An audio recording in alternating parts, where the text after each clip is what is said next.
sorry to say this, but one of these characters is not like the others. Can you guess which one it is? If you guessed it was me, well then, you would be correct. Not only am I made out of clay and the rest are made out of slime, but I'm also much more fleshed out as a character. A lot of these guys only appeared once and never really had any dialogue. Anyway, before we get started, I just want to say thank you all for getting us to 40,000 subscribers. We're so close to 50,000 subs and I'm so excited. If you haven't already subscribed, please do because it really does help us out a lot. Also, please make sure that you turn on notifications. That way you'll never miss another upload. And if you enjoy our content, then why not check out our social media where you can see fun slime-related stuff every day. With that said, let's get back to the video. Now, when I first joined the channel, there were already a few characters in the storyline. There was Larry the Cucumber, Bob the Tomato, Junior Asparagus, and even Archibald Asparagus. At the time, I didn't know what role I was going to play in the storylines, but I was excited to find out. Over time, I became very close friends with Larry and Bob, spending countless hours playing with them and talking about everything and anything. One day while we were playing hide and seek, I noticed something strange. Whenever Larry or Bob would get close to me, they would start acting very differently. They would become very shy and awkward and try to avoid eye contact with me at all costs. At first, I didn't think much of it. I mean, maybe they were just tired of playing hide and seek and wanted to do something else. But after a while, I started to feel a little hurt. I mean, we were best friends, right? So why were they acting so weird around me? It wasn't until one day when I accidentally bumped into Larry that I found out the truth.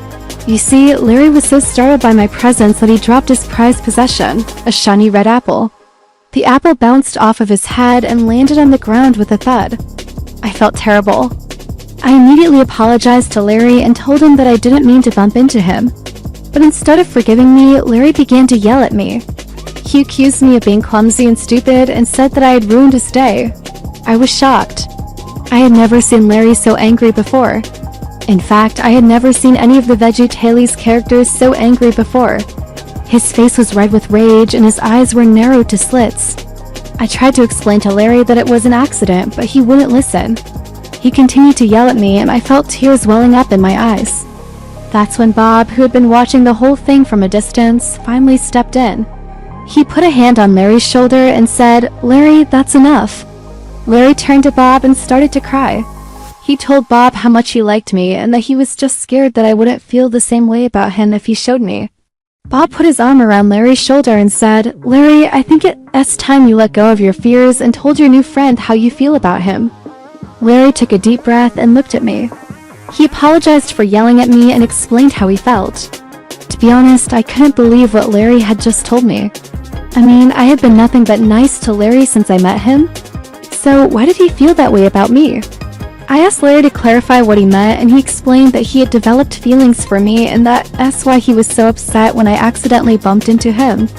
I admit that I was a little taken aback by Larry's confession, but I knew that I had to be honest with him. I told Larry that I didn't feel the same way about him, and I could tell by the look on his face that he was disappointed. But Larry is a good sport and he understood that I was being honest.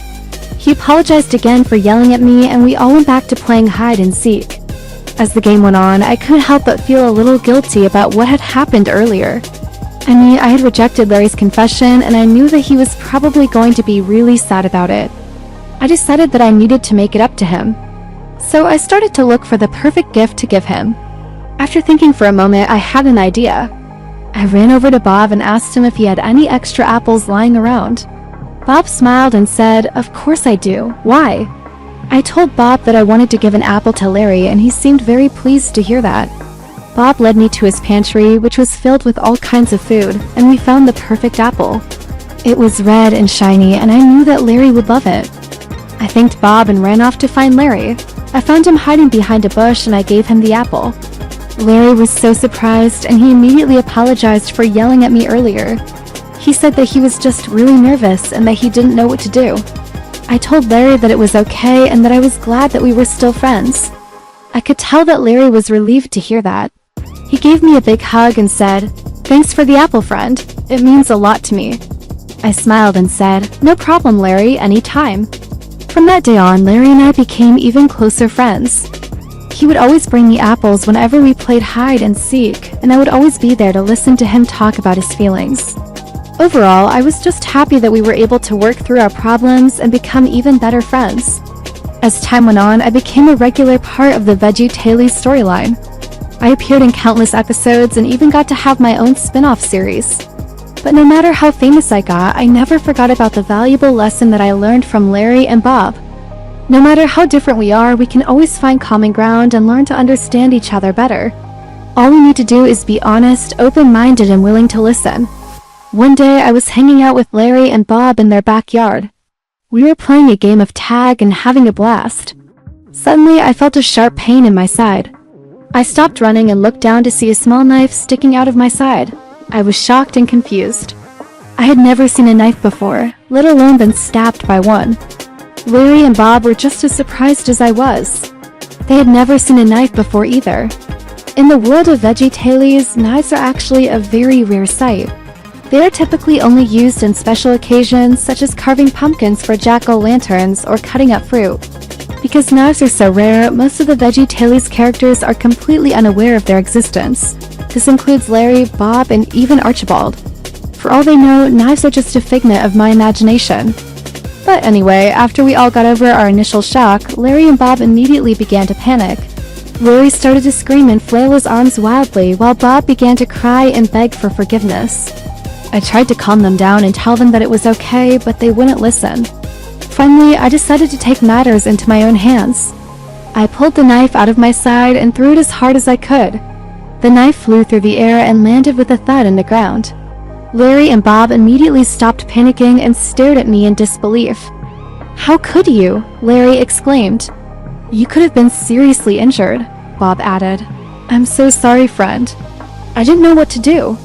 I could tell that they were being sincere, so I forgave them. "It's okay," I said. "I know you didn't mean it, but I think it's time we talked about knives.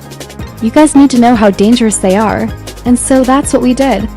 I spent the entire afternoon explaining to Larry and Bob what knives are and why they are so dangerous. I told them that they should never touch a knife without adult supervision and that they should always be careful when handling sharp objects. I could tell that they were listening because every now and then one of them would ask a question to clarify something I had said. By the end of the afternoon, Larry and Bob both had a good understanding of how to handle knives safely and responsibly. They thanked me for teaching them and promised to never forget what I had told them. I was proud of them for being so responsible, and I knew that they would never panic over a knife again. Well, that's all for today. I hope you enjoyed my story about Larry, Bob, and myself. If you did, please make sure that you leave a like on this video. If you want to see more stories like this, then why not subscribe and turn on notifications? That way you'll never miss another upload. Thank you all for watching, and I'll see you next time.